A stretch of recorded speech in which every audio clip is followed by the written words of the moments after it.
ଯାତ୍ରାରେ ଆଜି କ'ଣ ଏମିତି ହେଲା ଯେ ଆଜି ରତି ଭାଇ ମିଟୁ ନା ବାପା କାହିଁକି ମୋତେ ଆଜି ଏମିତି କହିଲେ, ତାଙ୍କ ସାଙ୍ଗରେ ବି ଜିତୁ ଭାଇ କ'ଣ ଏମିତି କହିଲେ ଜାଣିବେ ଫାଷ୍ଟ ଲାଷ୍ଟ ଭିଡ଼ିଓ ଦେଖନ୍ତୁ।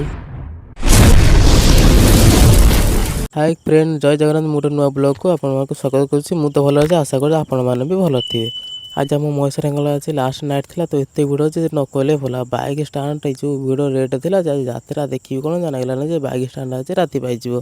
ଆଜି ଲାଷ୍ଟ ନାଇଟ୍ ଥିଲା, ତ ସେଥିପାଇଁ ଆଜି ଯାତ୍ରା 3 ଦିନ ହେଇସାରିଲା ପରେ ଆଜି ଲାଷ୍ଟ ଯାତ୍ରା ଥିଲା ଯେ ସେଥିପାଇଁ ଏତେ ଲୋକ ହେବେ ବୋଲି ମୁଁ କେବେ ହେଲେ ଭାବିନଥିଲି। ବହୁତ କଷ୍ଟ ମଷ୍ଟେ ପଳେଇ ଯାଇଥିଲି ପାର୍କିଂ କରିକି, ଅଧଘଣ୍ଟା ପରେ ଲାଷ୍ଟକୁ ମାଆଙ୍କୁ ଟିକେ ଦର୍ଶନ କରିଦେଇଥିଲି।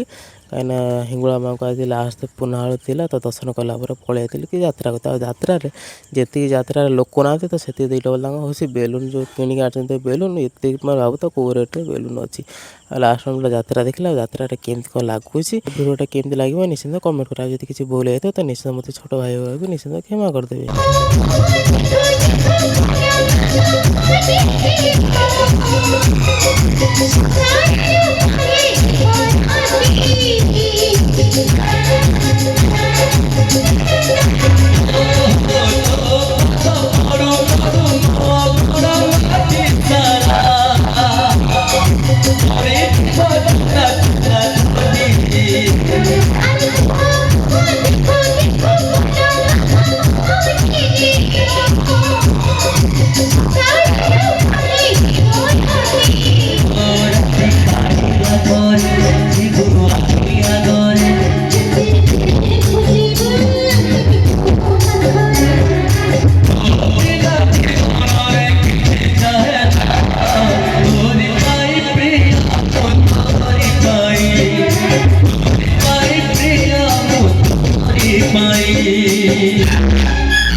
कौन करे समझली कौन है भूत देखिला पड़ी चमकी कोन नहीं एते राती रे आपण हठात एठी ओहो सुजय को खोजती बोले विश्वास करो तो शब्द मु भी खोज कर थकिल हेले सुजय को पाउनी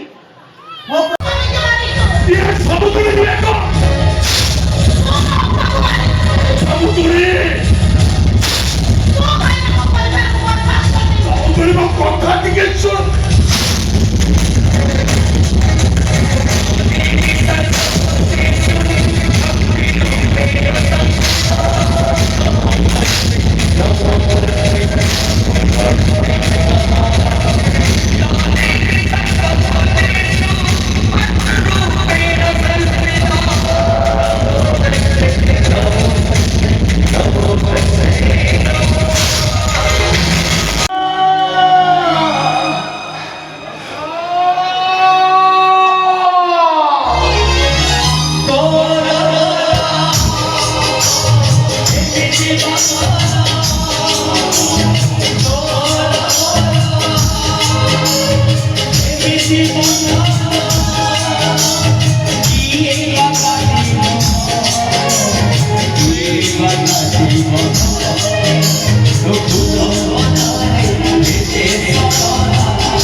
ଆସିଥିଲି ଜିତେ ମାନେ ଏଠି ତ 4 ଦିନ ପ୍ରୋଗ୍ରାମ ହେଲା, ଆପଣଙ୍କର କେମିତି ଲାଗିଲା? ବହୁତ ଖୁସି।